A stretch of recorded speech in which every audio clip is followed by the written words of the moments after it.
हाय बच्चों, welcome to our channel study world में आपका स्वागत है। देखो बच्चों, हमने इससे पहले वाले लेक्चर में हमने देखा था कि किस तरह से हमने अलग अलग चैप्टर्स और ये सब डिस्कस किया। आज हम देखेंगे स्टैंडर्ड 10th साइंस के कुछ क्वेश्चंस जो एग्जाम में बोर्ड एग्जाम्स में इंपॉर्टेंट होते हैं। वो क्वेश्चन हम आज देखेंगे।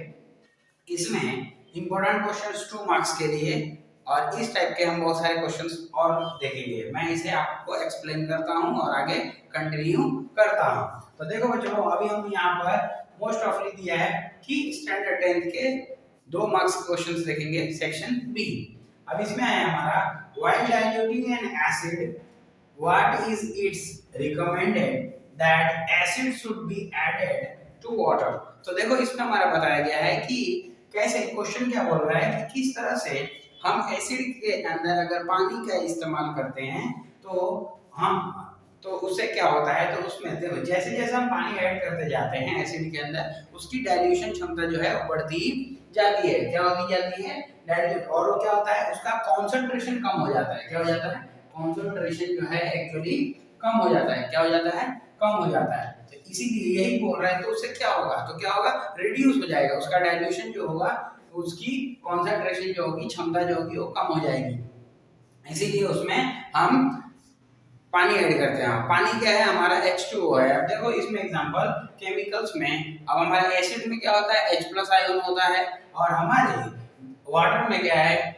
जैसे जैसे हम उसमें पानी ऐड करते जाते हैं, वैसे वैसे इसमें क्या होता जाता है? इसकी कॉन्सेंट्रेशन बढ़ती जाती है और जिसकी वजह से क्या होता है? ये डाइल्यूट हो जाता है। तो देखो बच्चों, 2 मार्क्स के क्वेश्चन बार बार बोर्ड एग्जाम्स में पूछे जाते हैं। अब हम आगे देते हैं कि दूसरा क्वेश्चन देखते हैं, give an example of metal which. अब देखो, ऐसे बहुत सारे मेटल्स जो हैं उनके अलग अलग एग्जांपल्स हम लेंगे।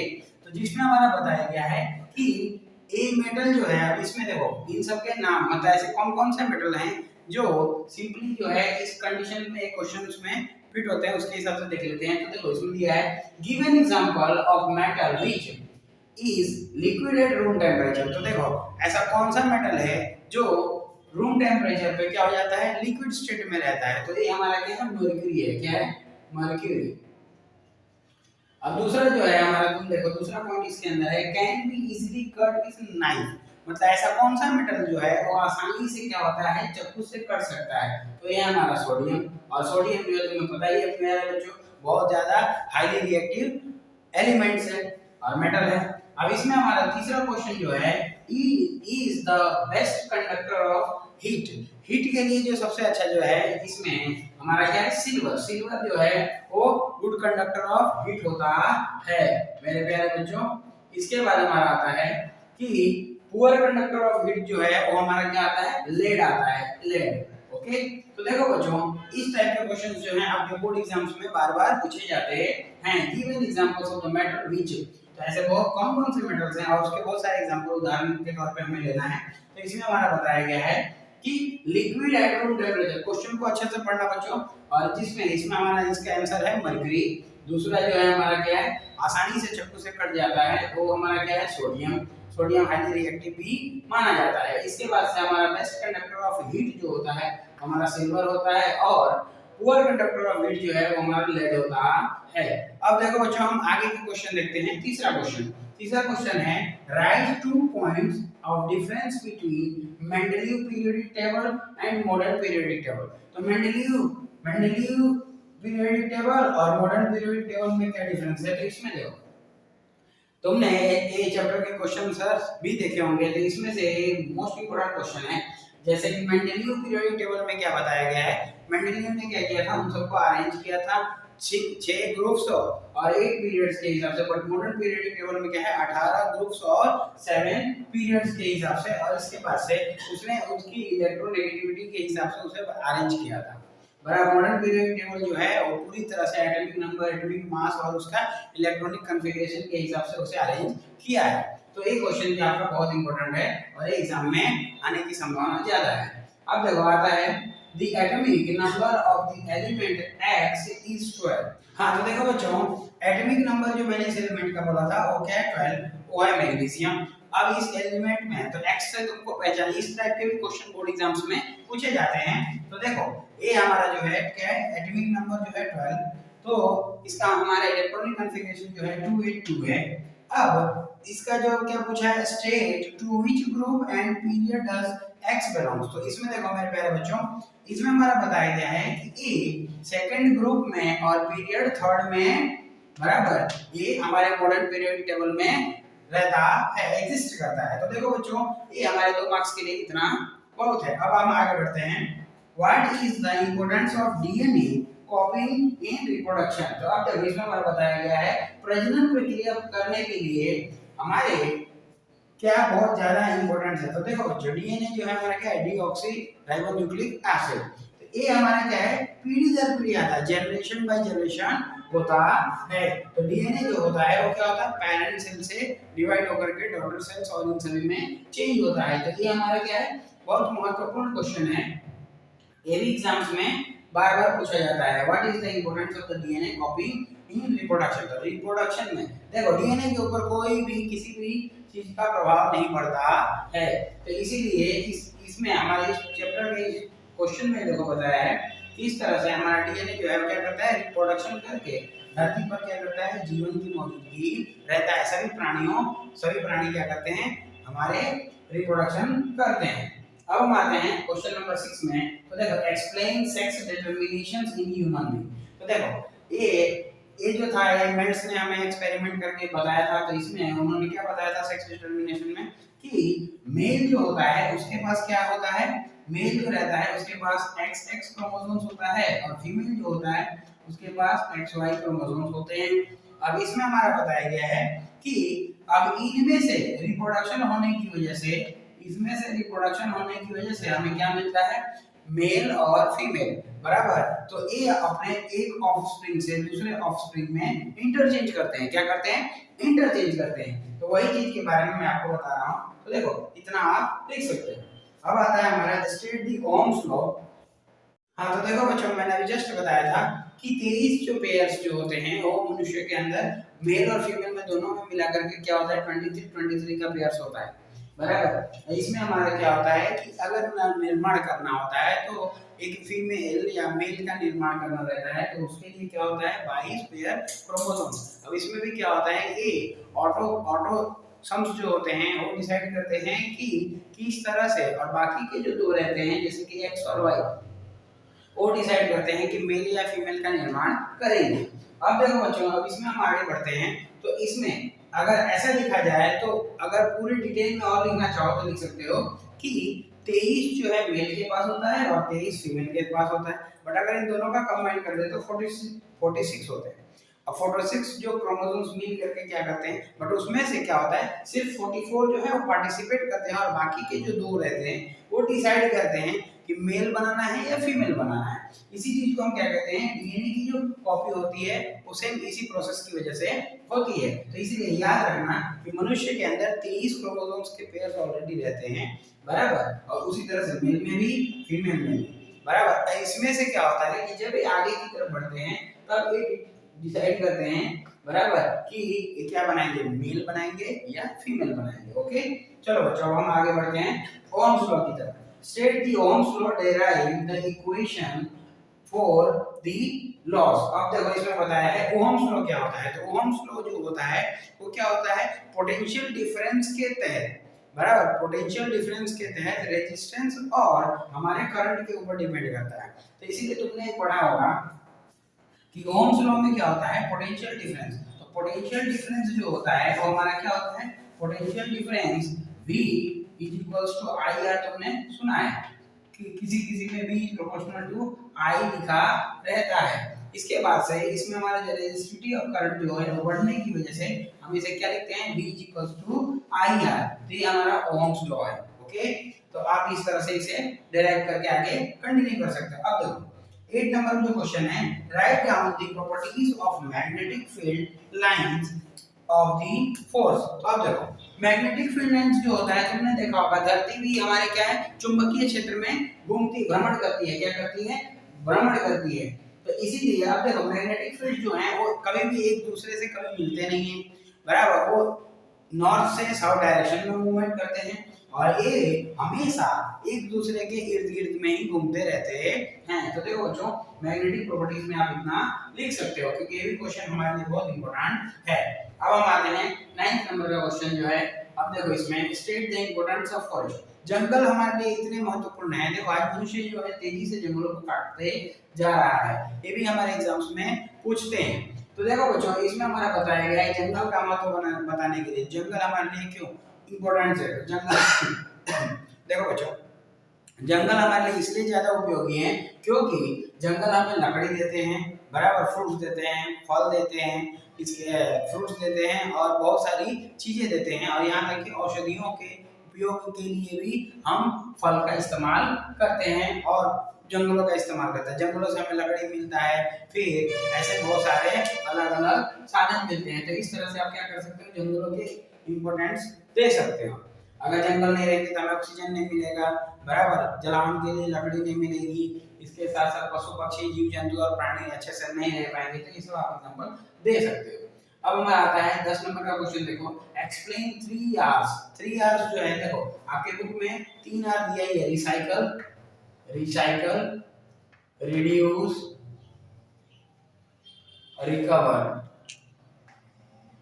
आप चाहो तो और भी एग्जांपल्स ले सकते हो। आप देखो रिसाइकल कैसे कितने, देखो ऐसे तो आपके बुक में 2 ही दिया है, और डिटेल में अगर देखा जाए तो ऐसे 5 आर है, बराबर, 5 आर्स। तो देखो एक में आता है रिसाइकल, रिड्यूस, रिकवर, रीयूज और रिपर्पस भी आता है, रीयूज और रिपर्पस भी आता है। तो अब देखो इसमें रिसाइकल, किसी भी चीज को हम क्या करते हैं, रिसाइकल करके बना सकते हैं।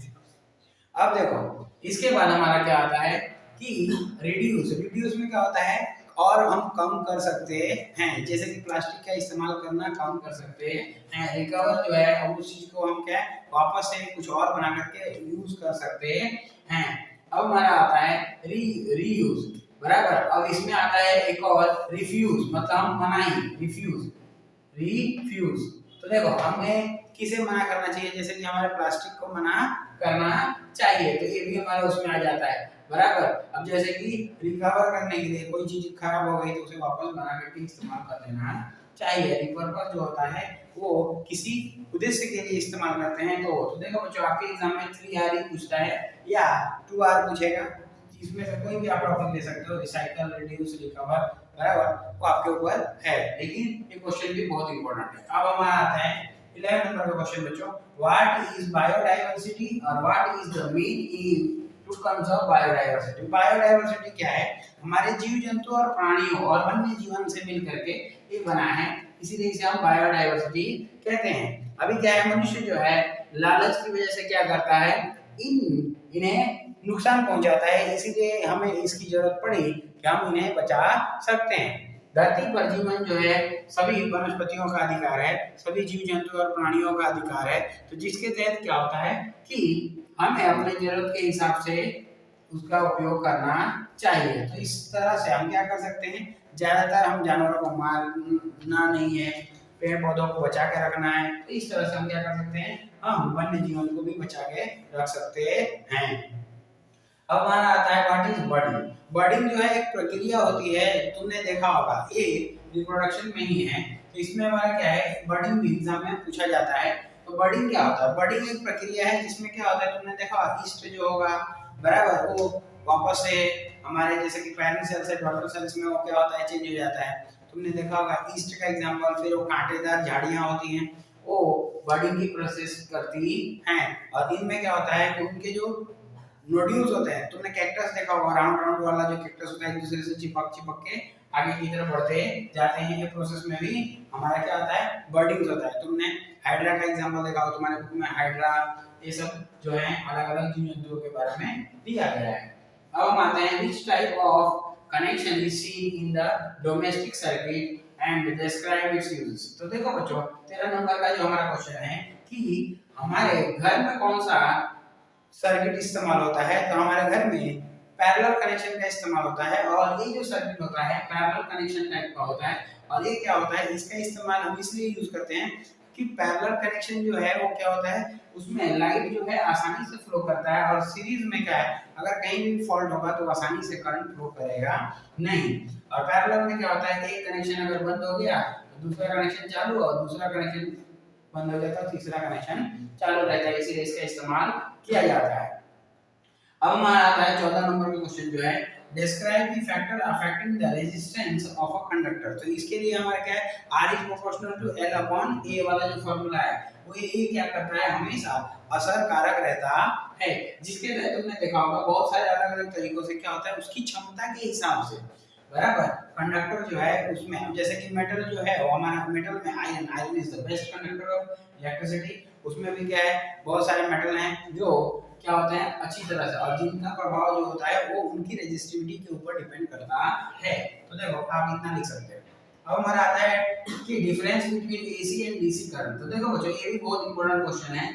एसी अल्टरनेट करंट और DC direct current. Alternate current जो होता है इसमें ये क्या होता है, easy to flow for long distance, और डीसी में क्या होता है, एनर्जी बहुत ज्यादा लॉस होता है, और एसी में बहुत एनर्जी कम लॉस होता है। और ए इसकी जो फ्रीक्वेंसी होती है अल्टरनेट करंट की, ये हमारा 0 से 1 के बीच में होती है, बट डीसी करंट जो होता है इसकी फ्रीक्वेंसी 1 ही रहती है। और इसमें क्या होता है कि energy flow up and down होता है, और इसमें डायरेक्ट होता है। तो इस तरह से आप इसके एग्जांपल्स और ले सकते हैं। अब देखो 16 नंबर जो क्वेश्चन है, एक लिंक मैंने बार बार पूछा जाता है, 3-4 साल पेपर में भी ये पूछा हुआ है। अब a milkman adds a very small amount of baking soda to fresh milk. अब देखो इसमें बताया है कि दूध वाला जो रहता है वो दूध में बेकिंग सोडा का इस्तेमाल क्यों करता है, बराबर, और वो भी ताजे दूध में बेकिंग सोडा क्यों ऐड करता है। तो इसमें देखो पहला क्वेश्चन है इसमें, why does he shift the pH of the fresh milk from 6 to slightly alkaline. अब देखो वो क्या करता है, 6 से अधिक वो इसलिए शिफ्ट करता है जिससे क्या दूध खराब ना हो, वो भी वो उतना ही मात्रा में मिलाता है कि जिससे दूध का जो है एक्चुअल कंसंट्रेशन वो बढ़ जाए, और उससे उसका एल्कली लेवल जो है वो बढ़ जाता है। इसकी वजह से दूध क्या रहता है, हमेशा ताजा रहता है, दूध खराब होता नहीं। अब देखो सेक्शन इसी में 16 क्वेश्चन में सेक्शन बी में देखो, why does this milk take a long time to set a curd। अब इसे सेट होने में इसलिए लगता है क्योंकि बेकिंग सोडा ऐड करने की वजह से उसका कंसंट्रेशन बढ़ जाता है, जिसकी वजह से जब हम इसका दही बनाते हैं तो उसे क्या करना पड़ता है, वो अपने कंसंट्रेशन से थोड़ा ज्यादा समय लगता है, जिसकी वजह से उसका पीएच वैल्यू क्या हो जाता है, कम हो जाता है, और जिसकी वजह से क्या होता है, हाँ इसीलिए वो ऐड करके उस चीज को बढ़ाने की कोशिश करता है, बराबर। तो इसीलिए इसका इस्तेमाल, और इसीलिए दही को जमने में टाइम लगता है। अब देखो क्वेश्चन नंबर 17 देखते हैं, state the limitation of Newlands law of octet. तो न्यूलैंड्स उसकी दायरा क्या था, न्यूलैंड्स लॉ ऑफ ऑक्टेट का।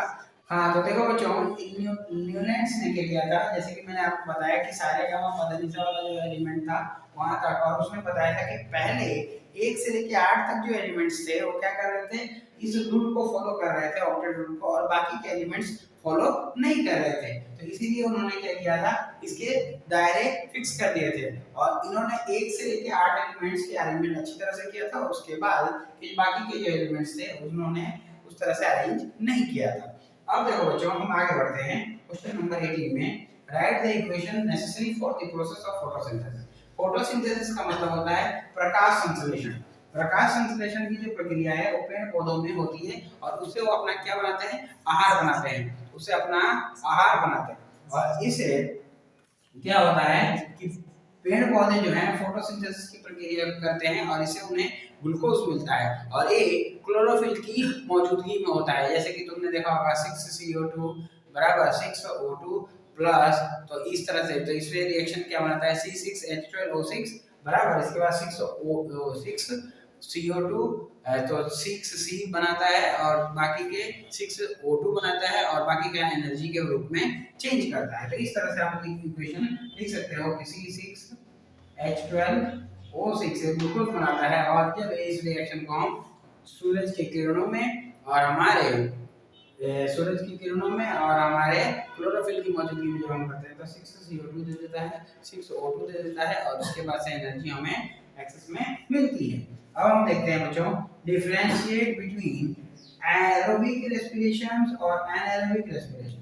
एरोबिक रेस्पिरेशन क्या होता है और एनारोबिक रेस्पिरेशन क्या होता है? एरोबिक रेस्पिरेशन जो होता है ऑक्सीजन की मौजूदगी में होता है, एनारोबिक जो होता है वो ऑब्सेंस ऑफ ऑक्सीजन के में होता है, और इसमें हमारा एटीपी होता है और इसमें एटीपी नहीं होता है, और इसमें एनर्जी कम होती है यूज और इसमें एनर्जी ज्यादा होती है। ये हमारा एरोबिक और एनारोबिक रेस्पिरेशन है। अब देखो बच्चों यहाँ पर क्या है कि क्वेश्चन नंबर 20 देखते हैं। What are the changes seen in girls at the time of puberty?